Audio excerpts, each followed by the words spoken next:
Hello golfers, this is Erik Barzeski from Golf Evolution and thesandtrap.com.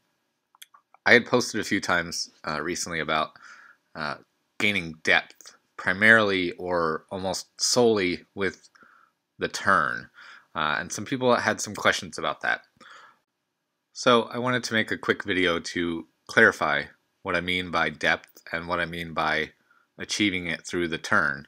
You can see I've set up here a few things. One, I had an actual physical stick in a holder here. I intended that to be a point of reference for depth. Didn't work out quite as much as I had hoped, but it's still a vertical line that we can use as a reference point. I drew in a vertical line here in purple as well, just outside my hands at setup. And I drew this red line in that will become relevant in a short bit, but to clarify first before we even get started what I mean by depth. Depth is basically movement of the hands or the butt of the club or the club head.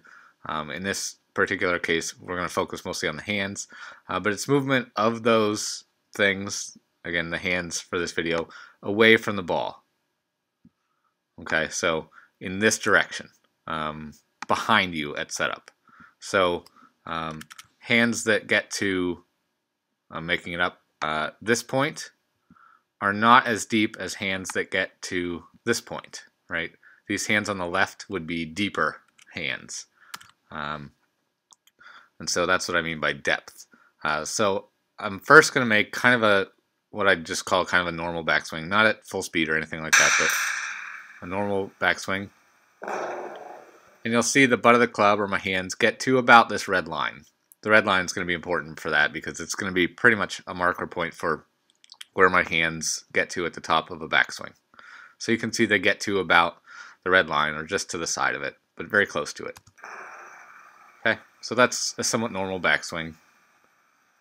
I'm sure it's a little different since I'm doing it in slow motion and everything, but now I'm going to make a series of turns where I try to minimize. I don't completely eliminate like how much I hinge my wrists or how much I maybe move my left arm across my chest a little bit, or even on one swing I bend my right elbow just a little bit in the first part, but I'm going to try to do it in two steps. I'm going to try mostly to turn, and then I'm going to try to hinge my wrist and bend my right elbow. And so you'll see that. Here, see I hinged my wrist a little bit more than I wanted to and bent my elbow a tiny bit, but I mostly just turned. Right, and you can see again my hands pretty much get to about the same spot. The butt of the club is just barely past or left of that red line. And then from there I unhinged a little bit. From there, I bend my right arm, bend my right elbow, and hinge my wrists. And you can see the butt of the club gets to about the same spot. But to get there, it went from here pretty much straight up. Right, so the bending of the wrists, the bending of the wrists or hinging of the wrists, and more often or more importantly the bending of the right elbow is primarily responsible for moving the hands in this direction. Right, that has very little to do with moving the hands in this direction. Almost nothing. The turn, as you can see, got my hands to here, and then bending the right elbow just got my hands to go up. But they didn't gain any more depth by turning, or sorry, by bending the right elbow, or doing anything with my elbow, or retracting my shoulder further behind me. You can see the elbow just basically moves my hands or the butt of the club up and down. I'll do this one or two more times here now. Let's see, mostly turn, gets my hands to the line, elbow largely responsible for moving the hands up and down. Turn gets me a lot of depth, right? I get to the red line. Elbow bending gets the hands up the red line. Okay, so in an attempt to gain depth, which allows many golfers to hit out at the ball or to keep their hands in a little bit longer so they can try to hit a draw or hit out at the golf ball, many golfers will, rather than just getting to the red line, they'll try to force their hands even further back here. right, to gain even more depth.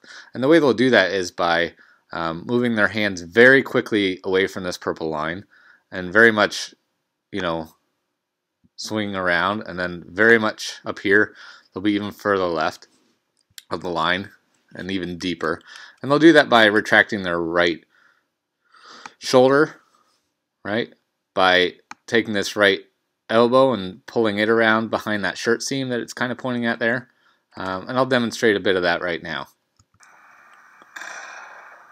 So you can see the hands move very quickly away from the purple line. Oftentimes students will also kind of roll the forearms a little bit prematurely. I'm just not hinging the wrists quite as much.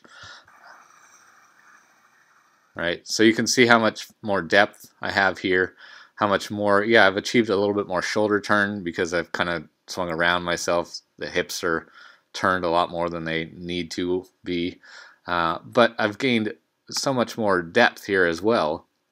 Now that's not a great position. If I wanted to hit like a big sweeping hook and the ball was on a tee and I didn't care much about like how often I could hit the ball solidly and stuff like that, I might swing kind of like this.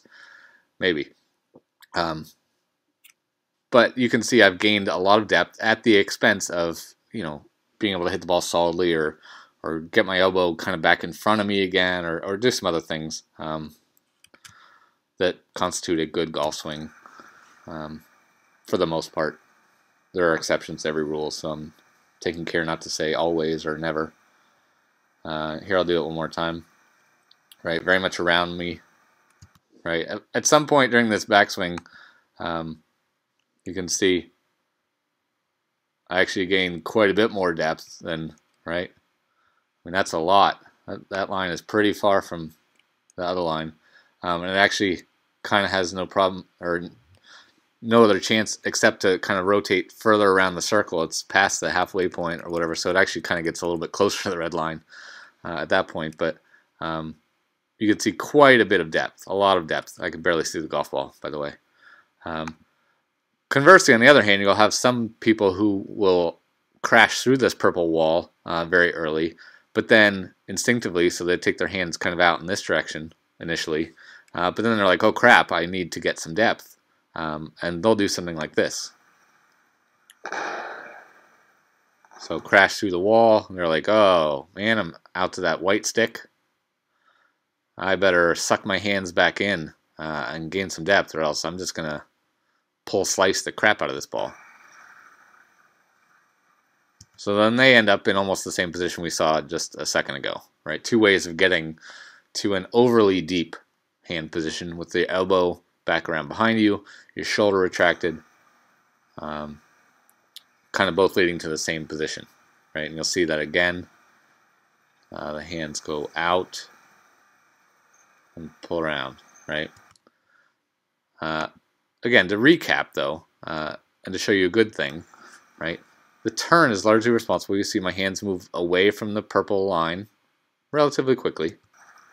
But the turn is responsible for getting all the depth I need, right? There I am on the red line just by turning, right? On the red line just by turning. And then the elbow is responsible for gaining the vertical portion of the golf swing, right? I'll say that again. The turn is responsible for gaining the depth I need, like that, and the elbow folding is responsible for gaining the height I need, right, for getting my hands up there. So I hope that video clarifies things for you. Dave and I will probably make a more produced version of this video at some point in the near future here. It's on our list of plans, but as a tide me over, I hope this one works pretty well. Again, check out golfevolution.com or thesandtrap.com for more information and instructional videos. Thanks.